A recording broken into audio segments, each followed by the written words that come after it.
하나님의 말씀은 열왕기 하 2장 11절 12절에 이르는 말씀이 되겠습니다.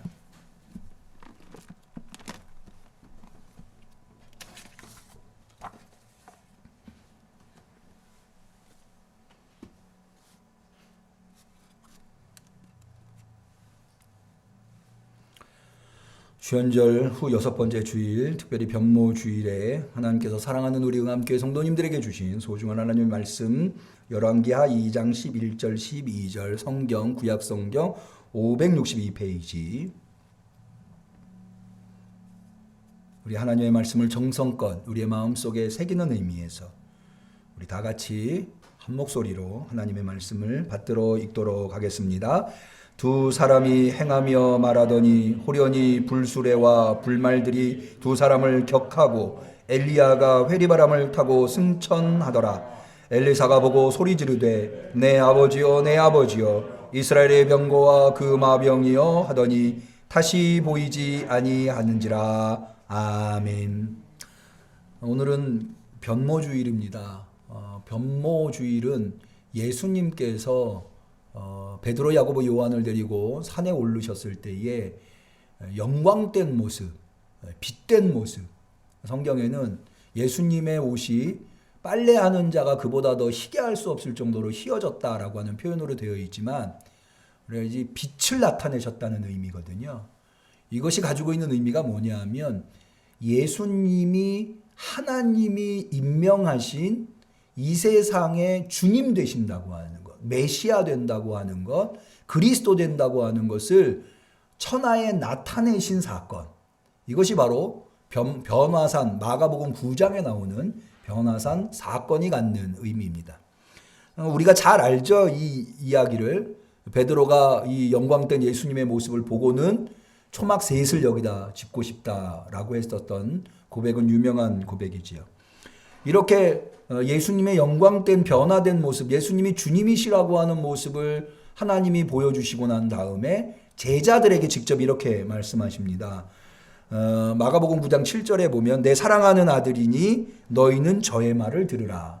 이것은 예수님이 세례 받으실 때 나왔던 하나님의 말씀. 예수님이 세례 받으시고 물 위로 올라오실 때 하늘이 갈라지고 성령이 예수님 위에 임하면서 하늘로부터 소리가 나죠. 이는 내 사랑하는 아들이라 라고 이제 말씀하시는데, 그러니까 하나님께서 예수님에게 선포해 주시는 말씀이라면 이번에는 아예 제자 무리에게 예수님이 하나님이 임명한 정통성 있는 메시아 그리스도 왕이시라고 하는 것, 주라고 하는 것을 나타내 보여주셨다. 그래서 예수님께서 예수님을 따르는 무리들에게 예수님께서 주님이심을 보여주시는 그런 사건이었다. 그럼에도 불구하고 동시에 이 변화산 사건이라고 하는 것은 예수님이 그렇게 정통성 있는 하나님의 주님이심에도 불구하고 그분이 가시는 길은 어떤 길이냐? 바로 고난받는 길이다 라고 하는 것.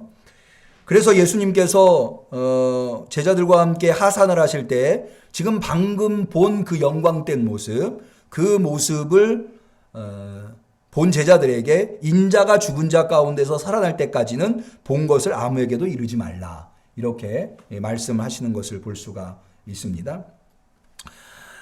이 인자가 바로 예수님이죠. 지금 막 영광된 모습을 보여주신 그 예수님께서 죽은 자 가운데서 살아날 때까지, 이것은 예수님이 고난받으시고 죽는다고 하는 것을 전제하고 있기 때문에 지금 그 영광, 빛을 보여주신 예수님이 죽음에 이른다고 하는 것, 고난과 죽음에 이른다고 하는 것을 또한 말씀하고 계시다고 하는 것. 그래서 이 서로 충돌, 서로 상반되는, 서로 정반대처럼 보이는 예수님의 영광과 예수님의 고난이 이 변화산 사건 안에서 하나로, 예수님 안에서 동전의 양면처럼 하나로 결합되고 있다고 하는 것. 그래서 주연절의 마지막 주일과 사순절이 시작되기 직전 주일에 변모주일을 지키게 되는 겁니다. 오늘 우리가 읽은 본문은 엘리야가 승천하면서, 이제 엘리야가 자신의 사명을 완수하고 하늘로 승천하면서 엘리사가 그 엘리야의 사명을 승계하는 내용이 나와 있는 장면인데요. 그러면은 왜 변모주일에 이 장면을 보는가? 이 본문은 제가 선택한 게 아니라 제가 간혹 말씀드립니다마는 온 세계의 개신교뿐만 아니라 구교도 마찬가지인데요. 교회들이 이 주일에 보는 구약의 본문입니다. 그래서 이 구약의 본문을 제가 선택을 한 건데, 그러면은 왜 변화산 사건을 통해서 변화산 사건이 있는 이 주일에 이 엘리야의 사명을 엘리사가 계승하는 이 열왕기하 2장을 보게 되는지, 거기에 대해서 우리가 좀 이야기를 나눠보려고 합니다. 먼저 본문의 내용을 잘 아시니까 간단하게만 좀 요약을 하면, 엘리야가 사명을 마치고 하늘로, 하나님의 부르심을 받아서 하늘로 승천하고자 합니다. 오늘 본문 2장 1절을 한번 보시면, 여호와께서 회리바람으로 엘리야를 하늘에 올리고자 하실 때에 엘리야가 엘리사로 더불어 길갈에서 나가더니 라고 되어 있습니다. 그러니까 회리바람으로 엘리야를 하늘로 올리고자 하신다라고 하는 것이 바로 이 세상에서의 사명을 끝낸 엘리야를 하늘로 데리고 가시려고 하는 그런 하나님의 의도가 담겨 있는 거죠. 이것은 하나님께서 엘리야를 죽음을 통하여서 부르시지 아니하고 직접 엘리야가 살아있는 채로 하늘로 올라가는 것, 이른바 승천하는 것을 의미합니다.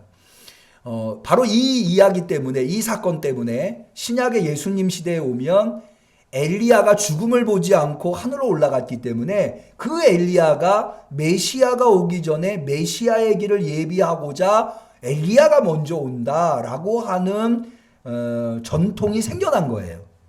그런데 실제로 엘리야의 사명을 감당하기 위해서 메시아 전에 온 존재가 있죠. 그게 바로 세례 요한. 그리고 세례 요한이 와서 예수님의 길을 예비하고 예수님이 메시아로 이 세상에 오셨다고 하는 것이 기독교의 신앙 고백입니다. 그래서 기독교에서도 이 엘리야가 승천하는 이 이야기는 대단히 중요한 이야기인데요. 이 이야기는 길갈에서 시작이 됩니다. 왜 길갈에서 시작이 되는가 하면 길갈이 바로 엘리사의 거주지였습니다. 그래서 길갈에서 시작하는데, 길갈에 있는 엘리사에게 엘리야가 내가 지금 하나님이 나를 베델로 부르니 내가 베델로 가야 하니 너는 여기 있어라. 따라오지 말고 나 혼자 베델로 가겠다라고 하니까 엘리사가 그럴 수 없다고 완강하게 거부를 합니다. 난 끝까지 엘리야 선생님을 쫓아가겠다. 그래서 같이 베델로 오게 됩니다. 이 베델로 와서 다시 하나님께서 엘리야를 여리고로 부르십니다. 그래서 여리고로 가면서 또 엘리야가 엘리사에게 너 여기 베델에 남아있어라. 나 혼자 여리고로 가겠다. 그랬더니 또 엘리사가 그럴 수 없다. 끝까지 여리고까지 옵니다. 그리고 여리고에서 또 한 번 요단으로 내려옵니다. 요단강이 있는 요단으로. 거기서도 역시 마찬가지 이야기가 오고 가지만 엘리사는 끝까지 요단강에 오게 됩니다.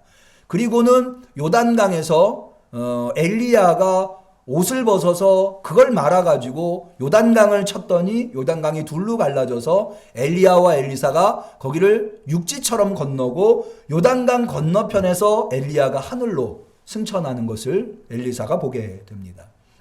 그런데 여기에서 지금 하나님께서 왜 길갈에 있다가 베델에서 여리고로, 여리고에서 요단강으로, 요단강 건너편으로 이끄시고 계시냐?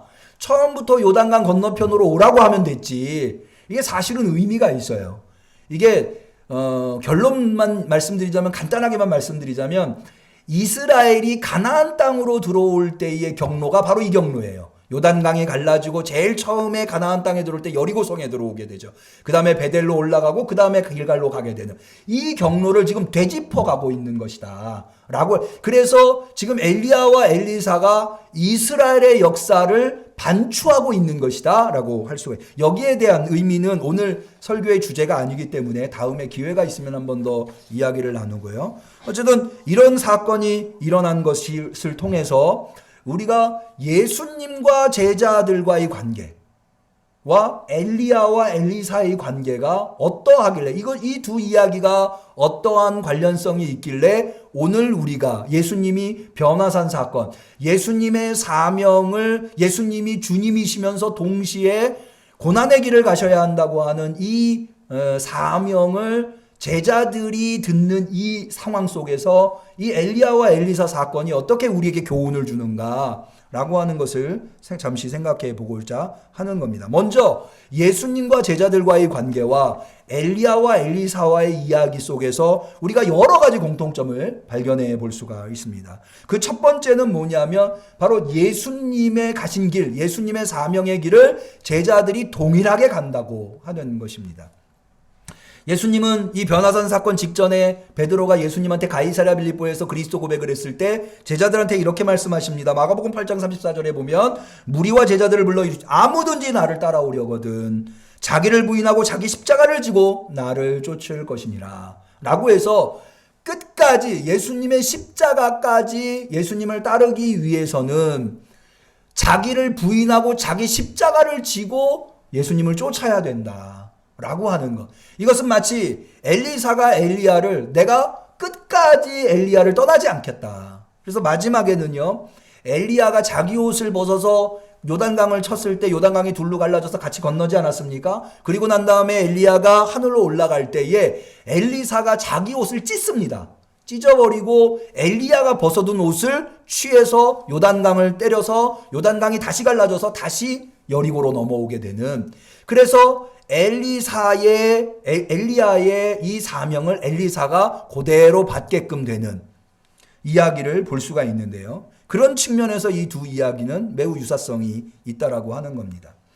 예수님이 가신 그 길을 제자들이 가는 경우는 여러 가지가 있는데, 예를 들어서 마태복음에 의하면 요즘 새벽 기도회 때 마태복음을 나누고 있습니다만 이제 수요일부터는 사순절을 맞이해서 사순절에 맞는 새벽 기도회를 나누겠죠. 새벽 기도 자료를 받아보신 분은 아시겠습니다만은 이 마태복음에 의하면 예수님의 사역을 네 단어, 동사, 네 개의 동사로 정리하고 있는데요. 첫 번째가 뭐냐면 두루 다니는 거예요. 예수님께서는 고울고울을 다니십니다. 그런데 제자들도 역시 마찬가지죠. 고울고울들을, 특히 바울 같은 경우는 여러 지역들을 다니고 있죠. 두 번째는 뭐냐면 거기에서 복음을 전하십니다. 세 번째는 뭐냐면 병자들을 고치세요. 예수님께서 병자를 고치신 것처럼 베드로와 바울도 수많은 병자를 고치시죠. 예수님이 죽은 자를 살린 것처럼 베드로나 바울도 죽은 자를 살립니다. 베드로는 이 도르가라고 하는 여인을 살리고 바울은 유두고라고 하는 청년을 살리는 것을 사도행전을 통해서 볼 수가 있죠. 이런 유사점들이 있습니다. 뿐만 아니라 마태복음에 의하면 예수님은 가르치십니다. 회당을 다니시면서 가르치시는데 제자들도 역시 가르치는 사역을 합니다. 이렇게 예수님이 하신 사역을 그대로 제자들이 하는 겁니다. 그래서 예수님께서 제자들한테 아무든지 나를 따라오려거든. 그러니까 예수님이 가신 길을 그대로 가는 게 제자들. 그래서 예수님의 사역을 제자들이 승계하고 있다고 하는 것을 알 수가 있습니다. 무엇보다도 예수님의 사명 중에 가장 중요한 사명이 고난의 사명이거든요. 십자가에서. 제자들도 역시 마찬가지. 예수님께서 당시의 권력자들 앞에서 재판을 받고 부당하게 십자가에 못 박혔다면 제자들도 똑같은 운명을, 베드로도 마찬가지고 바울도 사도행전에 보면 마지막에 로마에까지 압송이 돼서 황제 앞에서 재판을 받게 되는 것을 볼 수가 있습니다. 엘리야나 엘리사의 길도 역시 마찬가지입니다. 엘리야가 혼잡한 우상숭배가 만연한 북이스라엘에서 선지자의 사명을 했다면 엘리사도 역시 마찬가지로 그렇게 합니다. 엘리야가 받은 권세를 그대로 엘리사가 승계합니다. 그래서 엘리야가 승천할 때 엘리사가 엘리야에게 갑절의 영감을 달라라고 해서 그 권세로 엘리사는 엘리야가 했었던 일들을 그대로, 예컨대 가장 대표적인 예가 엘리야가 사르밧 과부의 아들을 살리죠. 엘리사는 수넴 여인의 아들을 살려내는 것을 볼 수가 있습니다. 이렇게 그대로 엘리야가 간 길을 엘리사가 따라가고 있다고. 두 번째로는 예수님은 개별적인 활동을, 예수님은 어떤 단체를 결성하지, 물론 예수님을 따르는 무리들이 있었습니다만은 그 무리들을 조직하고 그 무리들을 관리하고 하지는 않으셨어요.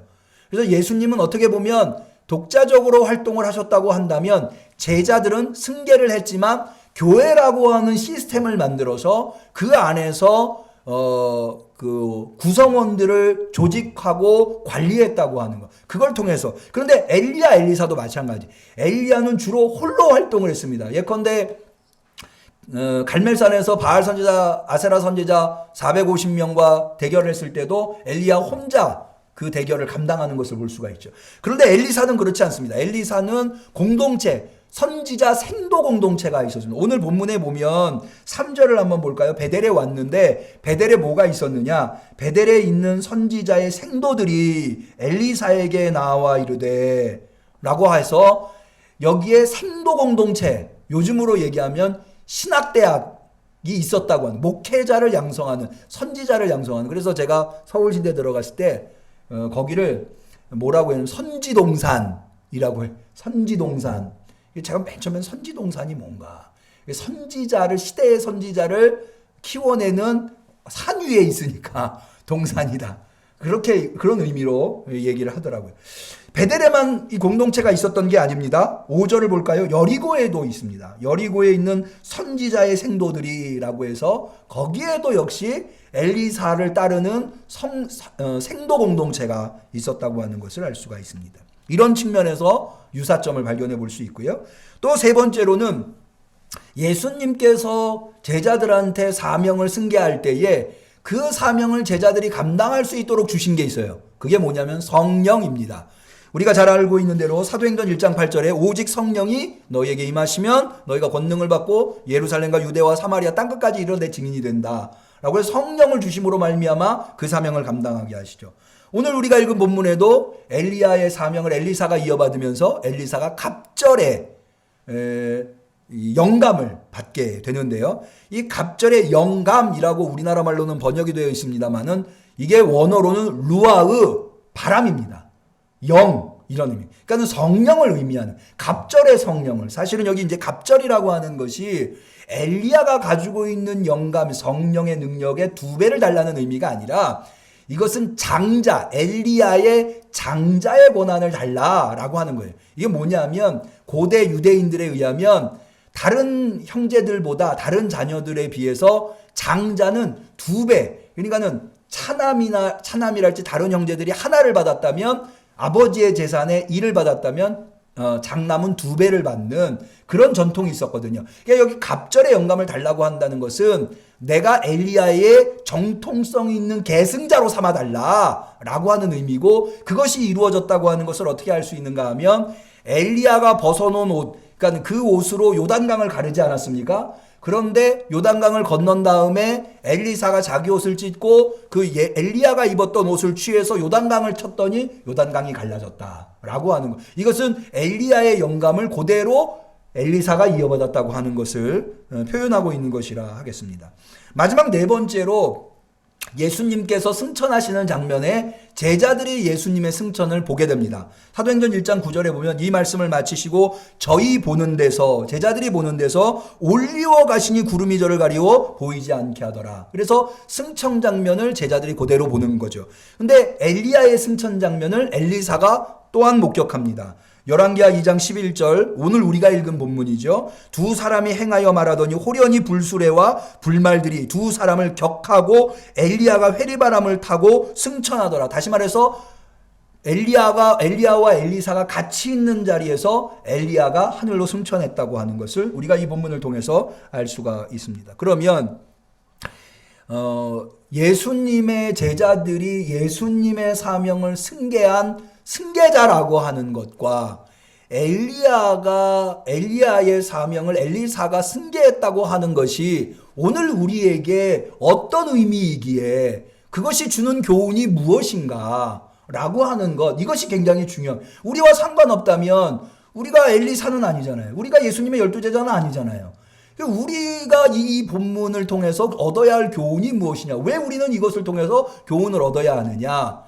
사실은 정확하게 이야기를 하자면 우리는 모두 다 사명의 계승자들, 사명을 승계받은 자들이라고 할 수가 있습니다. 단적으로 얘기를 해서, 여러분 복음이 어디에서 시작됐나요? 예수 그리스도로부터 시작됐죠. 그 예수 그리스도로부터 그 다음 12제자에게, 그 다음 제자들에게, 그 다음 사람, 그 계승자들이 이어져서 그 연결고리들이 우리 앞까지 왔기 때문에, 그러니까 우리에서부터 예수님 앞에, 예수님과 우리 사이에 수많은 복음 전달이라고 하는 사명의 승계자들이 있었기 때문에 우리에게까지 복음이 온 거고 내가 예수님을 듣고 예수님을 믿고 구원에 이르게 된 거지. 만약 그 사이에 한 골이라도 끊어져 있다면 우리에게까지 복음이 올 수가 없는 거죠. 그런 측면에서 우리는 모두 다 복음의 빚진 자들이다. 그건 뭘 의미해요?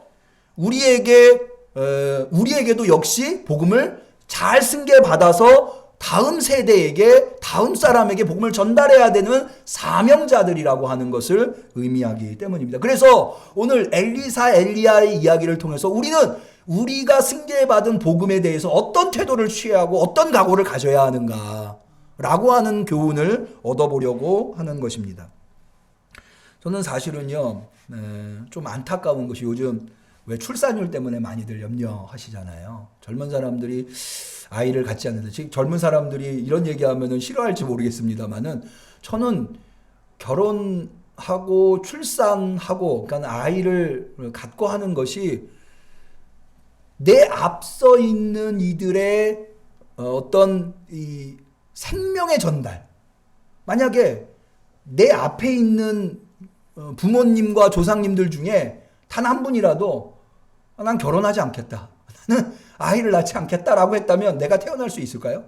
그럴 수 없겠죠. 그러니까 나에게 생명이 오기까지 그런 과정들이, 여러분 삶이라고 하는 게 우리가 살아봐서 다 알지만 누구에게 쉬운 삶이 있나요? 삶은 다 힘들고 어려워요. 아마 모든 성도들이 공감하실 거예요. 고생한 거 생각하면 정말 하늘을 두루마리 삼고 바다를 먹물 삼아도 다 쓸 수 없는 고생들이 인생에 있어요. 그럼에도 불구하고 우리가 견뎌냈잖아요. 그리고 아이들에게 생명을 줬죠. 그렇게 해서 우리가 생명을 받은 거예요. 그랬다고 한다면 우리도 또한 생명을 전달해줘야 할 사명이 우리에게 있는 게 아닌가. 아이고 애 키우는 거 힘들다고 애 안 낳는다고 한다면 이거는 좀 너무 이기적인 게 아닌가. 복음 마찬가지예요. 우리에게까지 복음이 전달되어 오기까지 쉬운 사람이 어디 있습니까? 그래도 다 넘어서서 여기까지 한 사람이라도 포기했으면 우리한테 복음이 안 와요. 그런데 누구도 포기하지 않고 여기까지 복음을 전달돼서 우리가 복음을 전달받았다면 우리는 그 사명을 소중하게 여겨야 되고, 그리고 우리도 역시 복음의 전달자가 되어야 된다고 하는 겁니다. 그런 측면에서 오늘 본문이 우리에게 주는 교훈은 대단히 소중하다. 마음에 새겨야 되겠다라는 결단을 하게 됩니다. 무엇보다도 엘리사는 이 사명이 무엇인가에 대해서 잘 알고 있었습니다. 오늘 우리가 읽은 본문 열왕기하 2장 2절에 보면 이런 내용이 나옵니다. 엘리야가 엘리사에게 이르되 청컨대 너는 여기 머물라. 여호와께서 나를 베델로 보내시느니라. 엘리야가 엘리사를 떼어놓으려고 하는 거예요. 그런데 엘리사가 이렇게 가로되 여호와의 사심과 당신의 혼의 삶을 가리켜 맹세하노니 내가 당신을 떠나지 아니하겠다. 당신을 떠나지 아니하겠다라고 하는데 맹세를 두 가지를 놓고 맹세합니다. 여호와의 사심과 당신의 혼의 삶을 가리켜. 이게 뭘 의미할까? 여러분, 사명이라고 하는 것은 두 가지 요소가 필연적이에요. 첫 번째는 사명은 누가 주는 겁니까? 하나님이 주시는 거예요. 그래서 엘리사는 여호와의 사심과 또 그 사명을 받은 사람이 자신의 삶을 통해서 그 사명을 감당하는 거예요. 그러니까는 당신의 엘리야의 혼의 삶을 가리켜 맹세한다. 그러니까는 엘리사는 이 사명이 어떻게 나에게까지 오게 되는가에 대해서, 이 사명이 무엇인가에 대해서 알고 있는 거죠. 여러분, 우리가 사명을 감당해야 하는데 그 사명이 무엇인가 모른다고 한다면 사명을 감당할 수 있겠습니까? 물론 그 사명이라고 하는 것을 정확하게 하나부터 열까지 다 알 수 있다면 좋겠으나 그러기는 쉽지 않아요. 그렇지만 모르는 것을 당연하게 생각해서는 안 되는, 알아야 되는 거예요. 내가 부족해서 모르는 거지. 그러니까 그 사명을 더 잘 알 수 있도록 난 늘 노력해야 하는 입장에 있다. 여러분, 엘리사는 그런 3절, 이어진 3절에 보면 베델에 있는 선지자의 생도들이 엘리사에게 이렇게 말합니다. 여호와께서 오늘날 당신의 선생을 당신의 머리 위로 취하실 줄을 아나이까? 가로되 나도 아노니 너희는 잠잠하라. 내가 잘 알고 있다.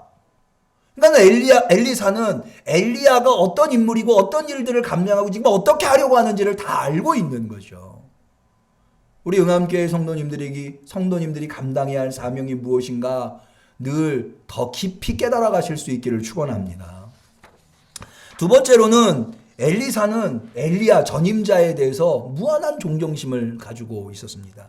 열왕기하 2장 12절에 엘리야가 승천할 때 엘리사가 그렇게 승천하는 엘리야를 향해서 이렇게 소리 지릅니다. 엘리사가 보고 소리 지르되 내 아버지여 내 아버지여 이스라엘의 병거와 그 마병이여 하더니 다시 보이지 아니하는지라.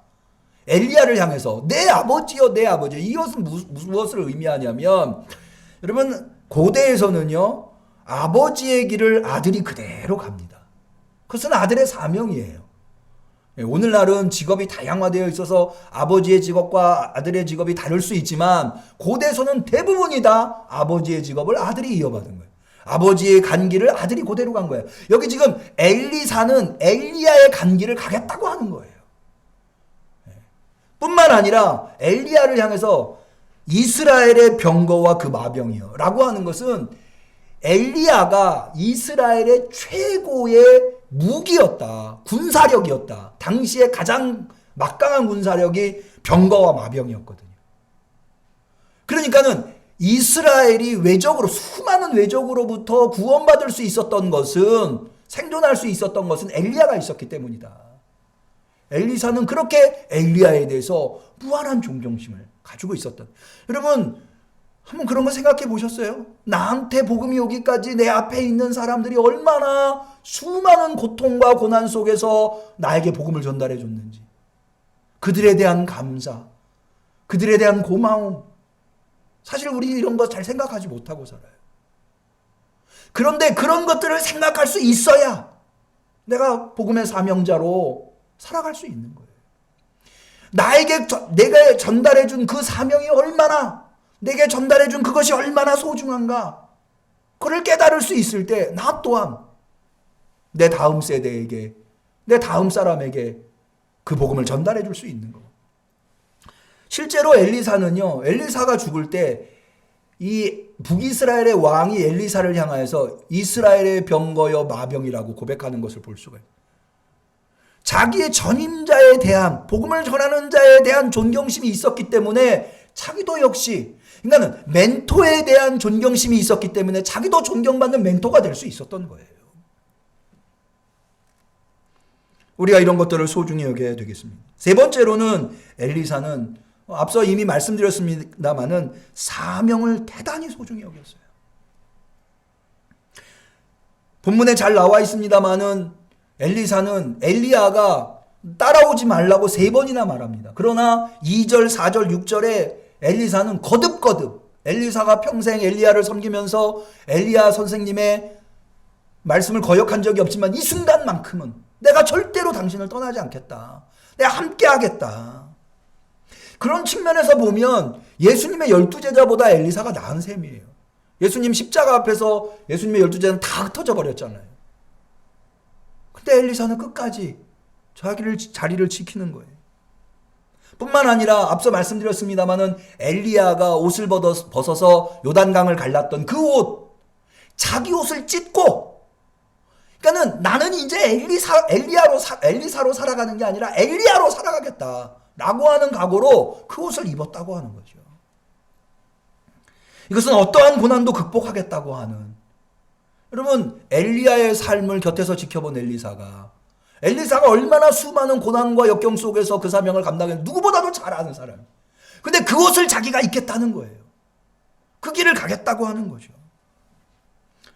여러분 거듭 말씀드립니다마는 우리에게 복음을 전달해 준 그 어떤 사람도 예수님부터 우리에게 복음이 전달되어 오는 과정 속에서 단 한 사람도 손쉬운 사람은 없었어요. 어마어마한 고통과 역경 속에서, 그 중에 제가 사도행정을 전공했기 때문에 바울을 보면 참 바울이 대단한 인물이라고 하는 것을 깨닫게 되는데, 여러분 복음이 우리에게까지 전달되는데 수많은 장애물을 넘어서야 되는데요. 그 중에 초창기에 사도행전에 나오는 가장 큰 장애물이 뭔가 하면 이스라엘에게서 이방으로 복음이 넘어가는 거예요.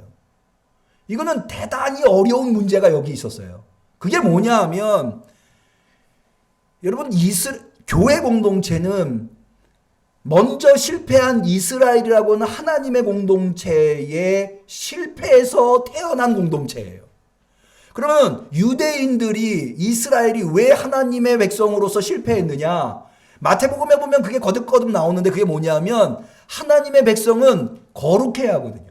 근데 이스라엘은 유대인들은 겉은 거룩한 척 보이는데 알맹이는 거룩하지 못했어요. 근데 하나님이 원하시는 거룩은 알맹이의 거룩이었거든요. 여기에 실패했던 거예요. 그래서 하나님이 이스라엘을 폐기 처분하고 교회 공동체라고 하는 새로운 거룩한 하나님의 공동체를 만드신 거예요. 그러니 이 초대교회 예수님을 출발점으로 해서 형성된 초대교회는 이 거룩성이라고 하는 것에 대해서 대단히 집착하는 공동체였어요.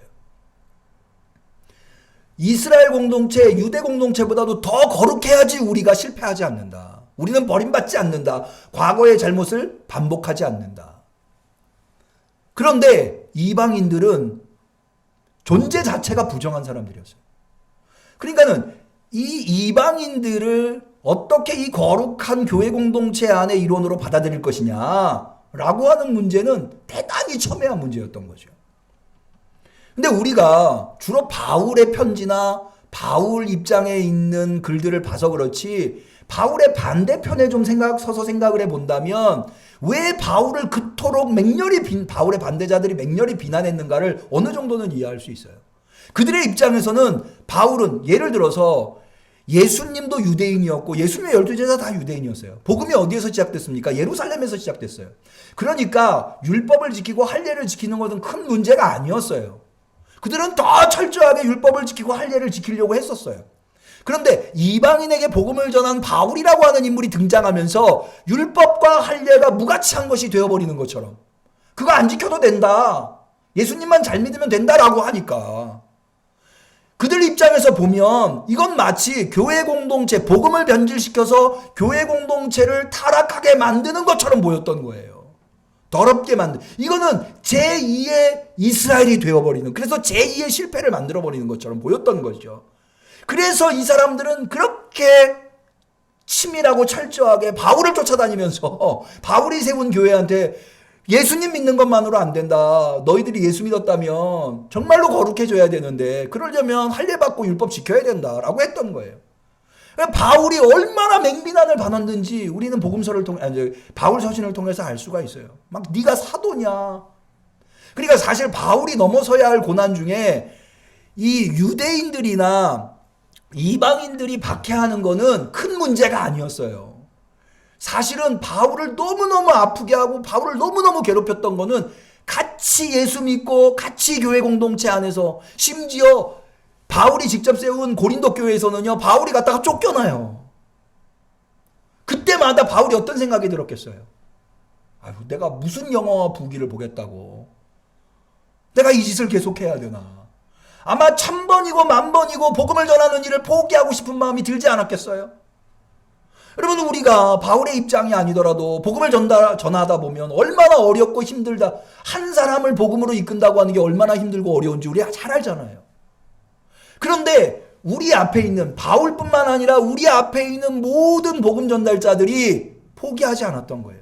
그 어려움 속에서도 복음 전달하는 걸 포기하지 않았기 때문에 단 한 사람이라도 포기했다면 우리까지 오지 못하잖아요.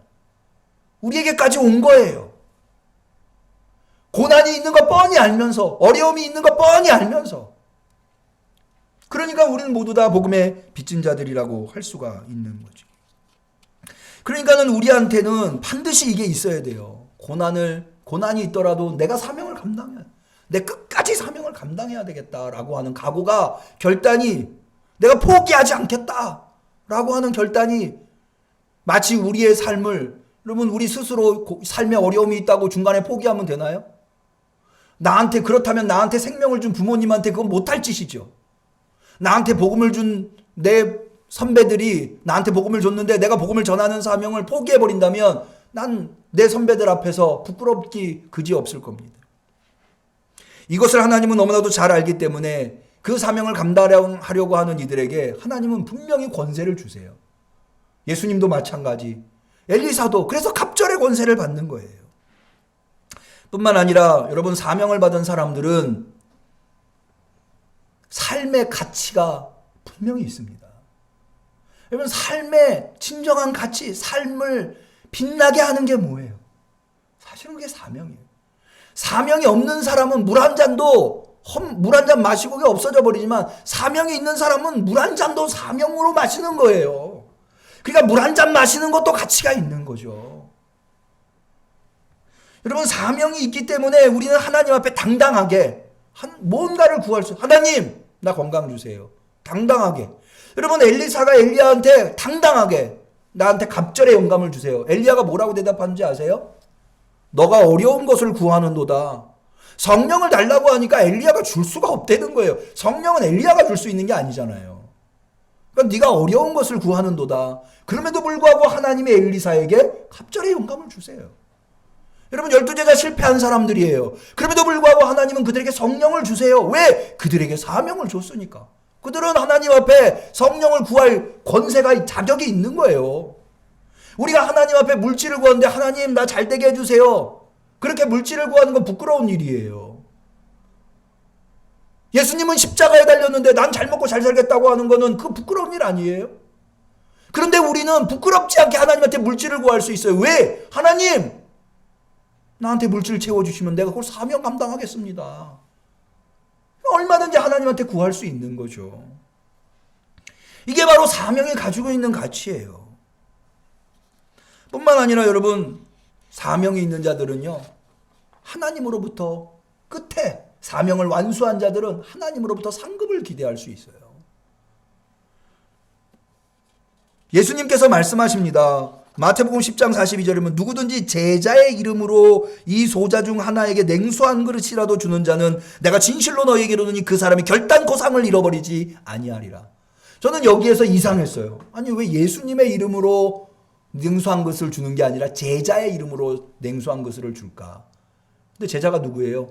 예수님의 사명을 승계한 자예요. 그러니까 그런 제자들한테 냉수 한 그릇. 그러니까 당당한 거예요. 어떤 분이 그러시더라고요. 나한테 밥 사주면 당신 복 받는다고. 왜? 자기가 사명을 감당하고 있는 사람이니까.